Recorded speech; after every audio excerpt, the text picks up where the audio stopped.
Good morning. I am Brian Downs, and this is a Republic if you can keep it.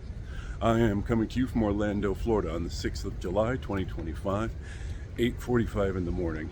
Today, we're going to be talking about the incompetence category when it comes to Donald Trump and his second presidential administration. So, we of course are now living in the aftermath of the one big, beautiful bill. Wow, was this thing stupid. The incredible level of stupidity.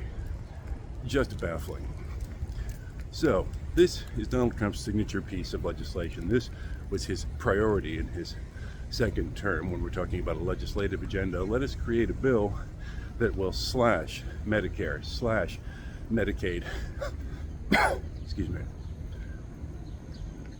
give huge tax cuts to millionaires and billionaires, and then also spend a lot of money on ICE and the border wall. By the way, that's not quite dead. Apparently Donald Trump feels another $45 billion thrown into that sieve will produce results. Of course, Trump has made immigration enforcement a dirty word. Trump's ham-handed and authoritarian tactics in that sector have destroyed any effort to manage our illegal immigration problem, because for decades to come, anyone who even mentions the problem will be labeled a Trumpist.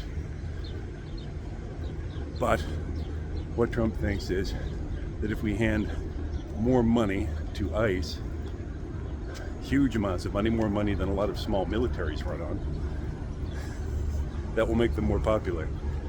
It will not.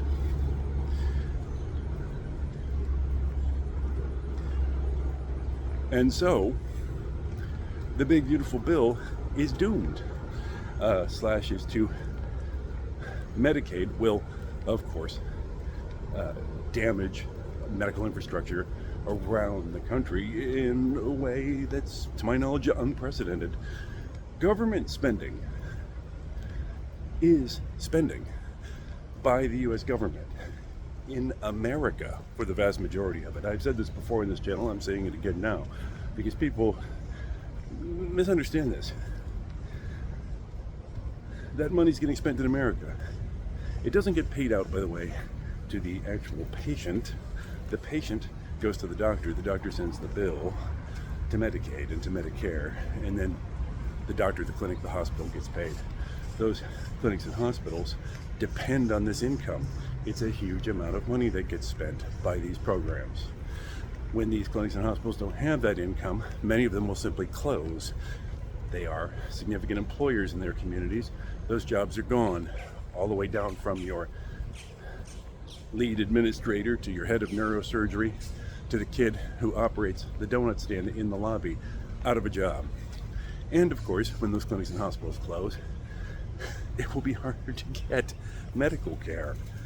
Does anybody remember medical care? Does anybody remember the pandemic where millions died worldwide, many tens of thousands of Americans?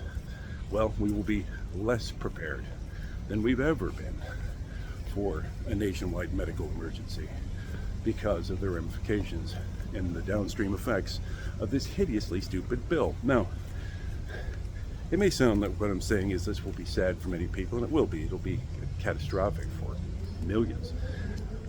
But the point of my video today is that any political party that assembles a bill like this, rams it through the legislature on the narrowest possible margins,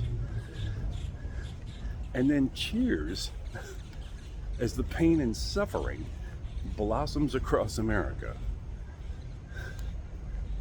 you should think about getting a job working at the donut stand in a hospital lobby. The Democrats are going to ride this pony for years. Most analysts expect the Democrats to sweep the midterm elections. Donald Trump's approval ratings are terrible and getting worse. No other president since the dawn of polling has ever had such low approval ratings at this point in their presidency. What does this foretell? Disaster for the GOP in the midterms. The Democrats are going to sweep the midterms and they're going to repeal the big beautiful bill. Or at the very least, make themselves look like heroes fighting it. It's a gift to your political opponents. Why didn't you just take cyanide, GOP? You could have just taken cyanide. It would have been simpler and quicker.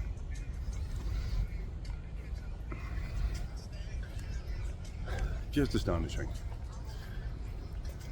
How did anyone think that this would produce results? Oh, and by the way, of course, they pretend that what they're doing is cutting government spending, but they're also ballooning the deficit by trillions of dollars. So it's not about that. It can't be about that. They won't even have that to point to. They won't say, well, it's been difficult, it's been hard, but look how our deficit is shrinking. No. In the future, they'll have to say, it's difficult, it's hard, it's tragic. Your mother died because she couldn't get her education. And also, the deficit has skyrocketed. So that's how we do our jobs. We're the GOP. Remember to vote blue next year.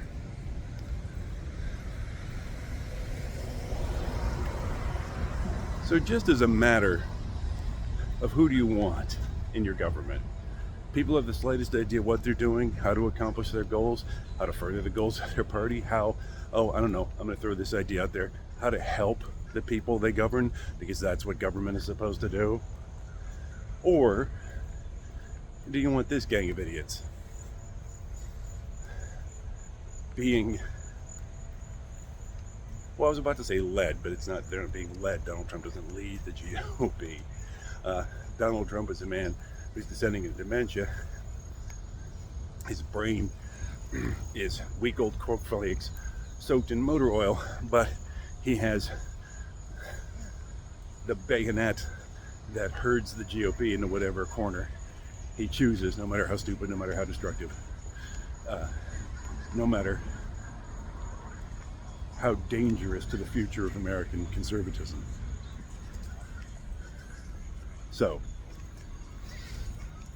on this point alone, on this point of how bad they are at politics, we need to throw the Trump junta out.